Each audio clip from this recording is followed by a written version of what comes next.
बच्चों तो स्वागत है आप सबका फिजिक्स समझो में। तो प्यारे बच्चों, आज के इस वीडियो में हम बात करने वाले हैं नेक्स्ट 2025 पर कि अगर आप 2025 में नेक्स्ट का फॉर्म फिलअप करना चाहते हैं तो क्या एलिजिबिलिटी क्राइटेरिया रखा गया है, कब तक आप फॉर्म फिलअप कर पाएंगे, एडमिट कार्ड आपका कब तक आएगा, एग्जाम आपका कब होगा, मेरिट लिस्ट कब तक आएगा। इन सारी चीजों पे आज के इस वीडियो में हम डिटेल में बात करने वाले हैं।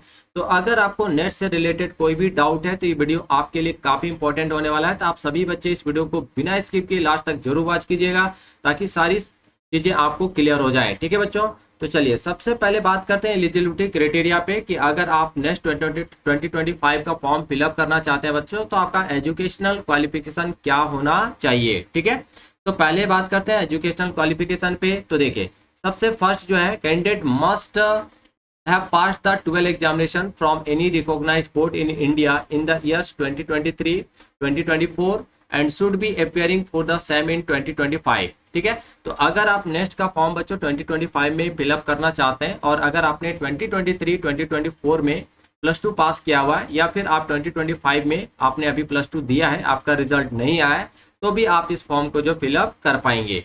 Second, candidate appearing for the board examination in 2025 must pass it time the admission into the programme. लेकिन अगर आपने 2025 में दिया है बच्चों तो एडमिशन से पहले आपके हाथ में जो है रिजल्ट होना चाहिए, है ना।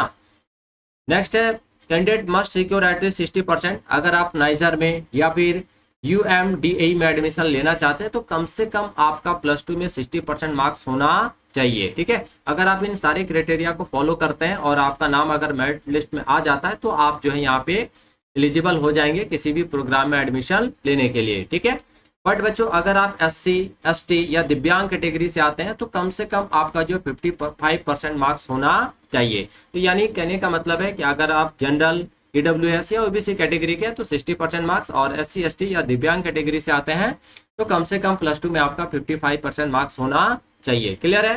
चलिए अब हम लोग बात करते हैं यहाँ पे एज लिमिट पे कि एज लिमिट क्या है। तो there is no age limit for appearing in the next 2025 examination, है ना। यानी यहाँ पे किसी भी तरह का कोई एज लिमिट रखा नहीं गया है, और नाइजर या फिर UMDA में भी एडमिशन अगर आपको लेना है तो वहां पे भी किसी तरह का कोई प्रॉब्लम नहीं है एज को लेकर। क्लियर। देखिए eligibility criteria summary, a candidate is eligible for programme. अब वही कैंडिडेट जो है यहाँ पे किसी भी प्रोग्राम में एडमिशन लेने के लिए एलिजिबल है जो सेटिस्फाई करेंगे ऑल 3 क्राइटेरिया। यानी यहाँ पे ABC 3 क्राइटेरिया दिख रहा है। अगर आप इन तीनों क्राइटेरिया को फुलफिल करते हैं बच्चों तो आप यहाँ पे एलिजिबल हो जाएंगे किसी भी प्रोग्राम में एडमिशन के लिए। ठीक है, first, secure A position in the next merit list. यानी सबसे पहले तो आपका मेरिट लिस्ट में नाम आना चाहिए, तभी तो आगे आप कुछ कर पाएंगे। ठीक है, और सेकंड है, pass the 12th standard examination in the science stream in the academic year 2023, 2024 as has appeared 2025 in any recognised board in India.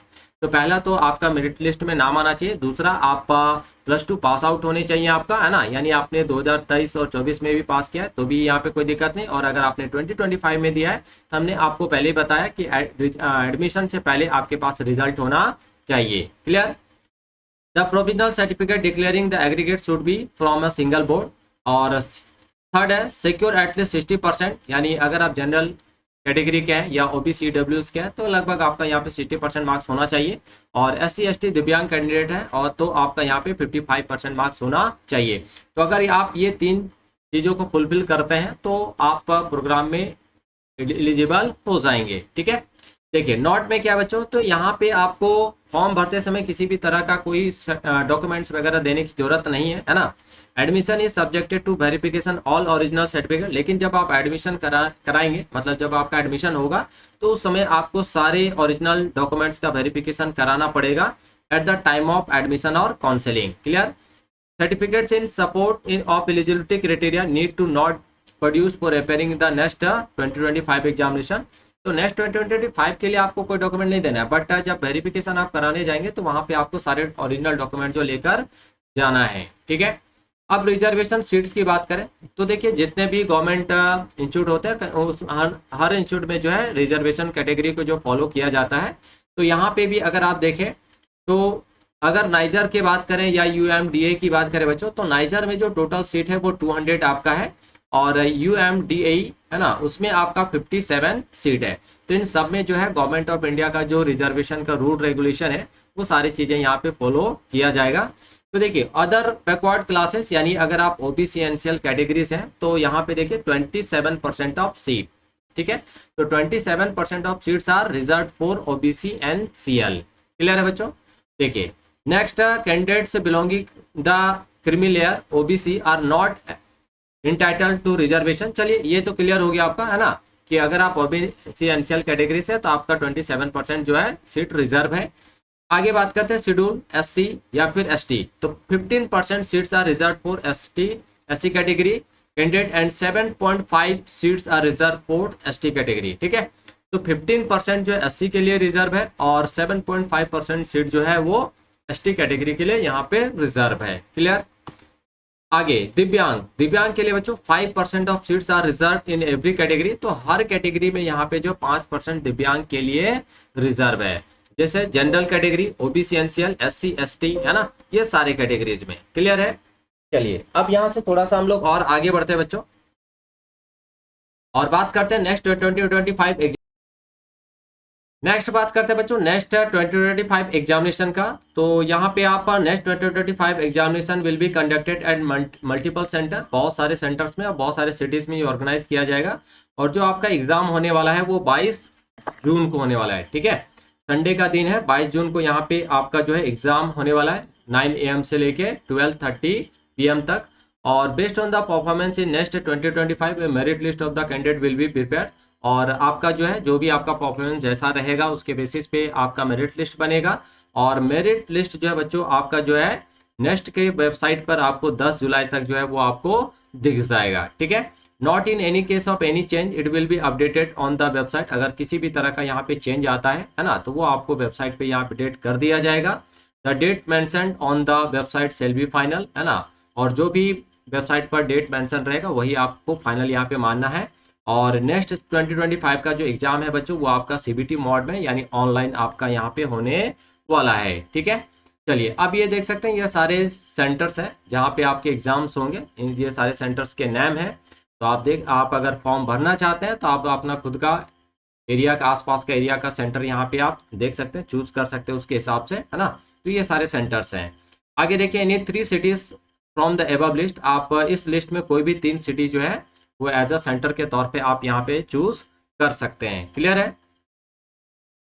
चलिए आगे एग्जामिनेशन रूल। तो एग्जामिनेशन रूल क्या है बच्चों, तो कैंडिडेट शुड रीच, क्योंकि ये मोस्ट इंपॉर्टेंट पार्ट होता है, reach the test venue at least 60 minute before the examination commences. आपका जो एग्जाम 9 बजे से स्टार्ट हो रहा है तो कम से कम आपको यहाँ पे 1 घंटा पहले जो एग्जाम सेंटर पे पहुंच जाना है। दूसरा इंपॉर्टेंट चीज क्या है, तो फर्स्ट सेकंड क्या बच्चों, यहाँ पे examination is 3 hours and 30 minutes यानी 3.5 घंटा का 9 से लेके 12:30 बजे तक आपका एग्जाम होने वाला है। आपका जो एग्जाम स्टार्ट होगा वो 9 बजे स्टार्ट होगा and candidate will not be allowed to the centre enter the examination hall after 9:30। यानी अगर आप 9:30 से पहले इंटर कर जाता है तो बहुत अच्छी बात है, 9:30 के बाद आप एग्जाम हॉल में इंटर नहीं कर पाएंगे, इसलिए आपको थोड़ा यहाँ ध्यान रखना है, टाइम से पहले आपको अपने सेंटर पे पहुंच जाना है। The earliest a candidate can leave the examination hall is 11 AM unless it becomes necessary to leave earlier on medical ground, है ना। तो 11 बजे से पहले आप जो एग्जाम हॉल से बाहर निकल पाएंगे। अगर मान लीजिए आपका मेडिकल इशू है तो आप 11 बजे के बाद ही जो है एग्जाम हॉल से बच्चों बाहर आ पाएंगे, ठीक है। Use of log table and calculator inside the examination hall is not allowed, है ना। आप किसी भी तरह का कैलकुलेटर लेके नहीं जा सकते, लॉक टेबल लेके नहीं जा सकते, ये सारी चीजें अलाउ नहीं है। कैंडिडेट में ब्रिंग देयर पेन पेंसिल, हाँ, लेकिन अगर आप पेन पेंसिल लेकर जाना चाहते हैं तो आराम से आप लेके जा सकते हैं। बट यहाँ पे क्या है, exchange sharing of this item with other candidate strictly prohibited. यानी आप पेन पेंसिल लेके जा सकते हैं लेकिन दूसरे बच्चे के साथ इन सारी चीजों को एक्सचेंज नहीं कर सकते हैं, शेयर नहीं कर सकते हैं, ठीक है। Candidate must bring their admit card. आप देखिए आपको लेके यहाँ पे क्या जाना है, तो आपको अपना एडमिट कार्ड लेके जाना है ना, डाउनलोड करने के बाद। नेक्स्ट है photo, school photo ID card. अगर आप किसी स्कूल में हैं तो डेफिनेटली स्कूल में ही होंगे, है ना, तो स्कूल का जो फोटो आईडी होगा वो आपको लेके जाना है। Otherwise any other photo ID issued by government agency to the examination hall. या फिर आप नॉर्मली सभी के पास जो आधार कार्ड होता है, बहुत सारे बच्चे होते हैं जिनके पास पैन कार्ड भी होता है, तो वो सबसे बेस्ट क्या है, आधार कार्ड ही है ना। तो आधार कार्ड में किसी भी तरह का कोई प्रॉब्लम नहीं होगा। हो सकता है अगर आप स्कूल आईडी लेके जाएं, अलाउ ना करे, है ना, या कोई समस्या आ जाए तो उससे बढ़िया है कि आप आधार कार्ड लेके जाएं। क्लियर है, क्योंकि आधार कार्ड सभी बच्चों के पास होता है। Any candidate found adopting unfair means will expelled from the examination hall without warning, है ना। अगर किसी तरह का गड़बड़ी पाया जाता है तो फिर आपको एक्सपेल किया जा सकता है। और mobile phone and any other electronic gadgets are still not allowed inside the examination hall. तो मोबाइल फोन वगैरह या कोई भी इलेक्ट्रॉनिक गैजेट जैसे वॉच हो गया, है ना, ये सारी चीज़ें जो बच्चों आपके एग्जाम हॉल में अलाउ नहीं है। और next will conducted in complaints, ये सारी चीज़ें हो गया, हमने आपको यहाँ पे बता दिया। अब दिव्यांग कैटेगरी के लिए कुछ अलग चीज़ें हैं। तो दिव्यांग 4 कैटेगरीज के लिए क्या है, तो are eligible for extra 20 minute, इनको एक्स्ट्रा जो है 20 मिनट मिलने वाला है। तो ये हमेशा मिलता है किसी हर एग्जाम में दिव्यांग बच्चों के लिए, ठीक है। तो ये कुछ रूल रेगुलेशन थे आपके एग्जाम से रिलेटेड। अब देखिए क्वेश्चन टाइप क्या है, तो यहाँ पे question paper will consist 4 section, तो टोटल 4 सेक्शन होंगे और सारे क्वेश्चन बच्चों आपके यहाँ पे एमसीक्यू बेस्ड होंगे और इस सेक्शन इज 60 मार्क्स, है ना। हर सेक्शन में जो 60 मार्क्स आपका होगा, जैसे 4 सेक्शन 60 60 60, ठीक है। And will content subject specify question from biology. तो देखिए 4 सेक्शन है, उसमें एक सेक्शन आपका बायोलॉजी होगा, दूसरा केमिस्ट्री होगा, तीसरा मैथ और चौथा क्या होगा, फिजिक्स होगा, है ना। इस सेक्शन विल हैव 20 क्वेश्चन होंगे and with exactly 1 correct answer. इसमें से आपको एक करेक्ट आंसर यहाँ पे देना है, यानी 1 वर्ड में यहाँ पे आंसर देना है। Marking a correct answer will face 3 marks, अगर आप सही करते हैं तो आपको 3 मार्क्स मिलेगा। और choosing incorrect answer will lead to deduction of 1 marks, अगर आप गलत करते हैं तो 1 मार्क्स यहाँ पे आपका काट लिया जाएगा। बट अगर बच्चों आप किसी भी क्वेश्चन का आंसर नहीं देते हैं, मान लीजिए कोई क्वेश्चन है जिसका आप आंसर नहीं जानते, नहीं दे रहे, तो फिर इसके लिए कोई दिक्कत नहीं, आपका कोई मार्क्स यहाँ पे काटा नहीं जाएगा, ठीक है। It is the interest of the candidate to attempt all section, अगर आप इंटरेस्टेड है तो आप चारों सेक्शन को यहाँ पे अटेम्प्ट कर सकते हैं। अदरवाइज जैसे बायोलॉजी के बच्चे हैं तो फिर वो मैथ वाला अटेम्प्ट नहीं करेंगे, है ना। मैथ के बच्चे हैं तो फिर वो बायोलॉजी वाला अटेम्प्ट नहीं करेंगे, ये सारी चीज़ें होता है। तो आपका जो मेरिट लिस्ट बनता है वो 4 सेक्शन में किसी 3 सेक्शन के स्कोर को जो यहाँ पे कंसिडर किया जाता है और 3 सेक्शन के मार्क्स को ही कंसिडर करके बच्चों आपका जो भी बेस्ट 3 पार्ट सेक्शन होगा जिसमें आपने सबसे ज़्यादा स्कोर किया होगा, उन 3 सेक्शन को जोड़ के ही बच्चों आपका जो मेरिट लिस्ट यहाँ पे बनता है, ठीक है। और language of the question paper will be Hindi and English, आपका जो क्वेश्चन पेपर का लैंग्वेज होगा वो हिंदी और इंग्लिश दोनों में होगा। क्लियर है बच्चों यहाँ तक। चलिए आगे बात करते हैं। अगर किसी भी तरह का आपको कंफ्यूजन हो तो आप इंग्लिश वाला जो लैंग्वेज है उसी पेपर को यहाँ पे आप प्रीफर करेंगे। हिंदी में ज़्यादातर समस्या कभी कभी आ जाता है, आप इंग्लिश क्वेश्चन को देखिए, सारी चीज़ें आपका क्लियर हो जाएगा।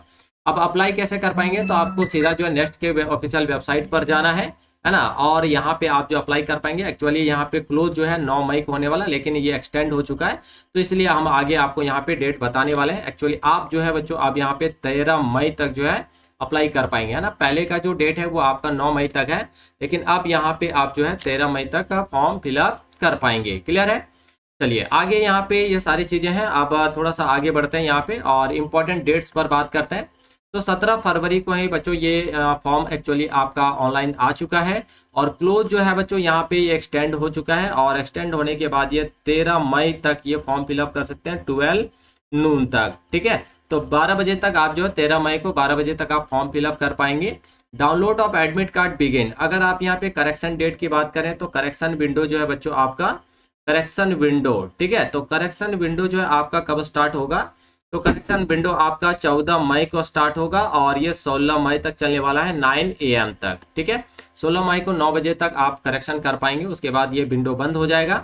अगर मॉक टेस्ट की बात करें बच्चों तो 16 मई को मॉक टेस्ट ओपन हो जाएगा। और डाउनलोड ऑफ एडमिट कार्ड, तो आप अपना एडमिट कार्ड जो बच्चों यहाँ पे 2 जून है, बट ये डेट चेंज हो चुका है और 5 जून को जो है 5 जून से आप अपना एडमिट कार्ड डाउनलोड कर पाएंगे। और डेट ऑफ एग्जामिनेशन वही है 22 जून को, कुछ करेक्शन यहाँ पे किया गया है, ठीक है, क्योंकि डेट आपका एक्सटेंड किया गया। बाकी सारी चीजें जो है आपको ऑफिशियल वेबसाइट में। इंपॉर्टेंट थिंग्स टू रिमेंबर, आपको रखना कि याद क्या रखना है बच्चों, तो हमने आपको पहले बताया कि 60 मिनट 1 घंटा बिफोर आपको जो अपने एग्जाम सेंटर पे पहुंच जाना है, ठीक है। अगर आप 9:30 से के बाद अगर आप सेंटर पे इंटर करते हैं तो फिर आपका अलाउ नहीं है, आपको 9:30 से पहले तक सेंटर के अंदर यानी एग्जाम हॉल के अंदर इंटर कर जाना है, ठीक है। Must allowed to leave the examination, हमने आपको पहले बताया 11 बजे के पहले आप एग्जाम हॉल छोड़ नहीं सकते हैं। अगर मेडिकल इशू है, आपका मेडिकल इशू है, तभी जो आप 11 बजे के बाद जो एग्जाम हॉल से बाहर निकल पाएंगे। Candidate must bring admit card, आपको एडमिट कार्ड लेके जाना है और कोई भी एक वैलिड फोटो आईडी बच्चों यहाँ पे आपको लेके जाना है। तो हमने आपको पहले बताया स्कूल आईडी से बढ़िया है कि आप अपना आधार कार्ड लेके यहाँ पे जाएं। आप use log table calculator in the examination hall not allowed, तो आप किसी भी तरह का इन सारे डॉक्यूमेंट्स का यूज नहीं कर पाएंगे।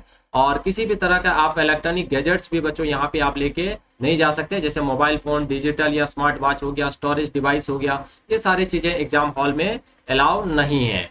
ठीक है। अब important thing to remember for online application, तो देखिए correct email address should be provided. आप एक सही ठीक ठाक जो आप कंटिन्यू यूज कर रहे हैं वही ईमेल एड्रेस यहाँ पे आपको यूज करना है। Next office communicates with candidate only through this email ID, यानी आपको कोई भी इंफॉर्मेशन अगर आपको नेक्स्ट को देना है तो आपके ईमेल आईडी के थ्रू ही देगा, इसलिए करेक्ट आईडी यूज कीजिएगा और वो आईडी आप यूज कीजिए जो कंटिन्यू आप यूज कर रहे हैं, है ना। Phone number provided during the application should be accessible by the candidate, तो सही फोन नंबर भी देना है, तो वो फोन नंबर यूज करना है जिसको आप हमेशा यूज कर रहे हैं, क्योंकि एसएमएस वगैरह बच्चों आपका उसी फोन नंबर पे आने वाला है। ए प्रोपरली स्कैन्ड और corrupted recent passport size photograph should be uploaded, आपको रिसेंट पासपोर्ट साइज फोटोग्राफ जो बच्चों यहाँ पे अपलोड करना है। और सिग्नेचर शुड बी अपलोडेड, तो सिग्नेचर भी आपका करंट होना चाहिए, है ना, मतलब प्रॉपर होना चाहिए। करंट क्या, सिग्नेचर तो हमेशा एक ही जैसा हम लोग करते हैं, लेकिन प्रॉपर होना चाहिए, अच्छे से वो दिखना चाहिए। Photo and signature file must not be more than 80 KB, 80 KB से ज्यादा नहीं होना चाहिए आपका, है ना। और जेपीजी फॉर्मेट में बच्चों यहाँ पे आपको, या जेपीईजी फॉर्मेट में यहाँ पे आपको अपलोड करना है। Application incomplete in any respect with will not accepted, तो अगर आप फॉर्म इनकम्प्लीट रखते हैं, अच्छे से फॉर्म फिलअप नहीं करते, तो फिर आपको यहाँ पे जो है वो किसी भी तरह का एक्सेप्ट नहीं किया जाएगा, और कोई भी प्रॉब्लम हो तो आप ये सारी चीजें छोड़िए, है ना।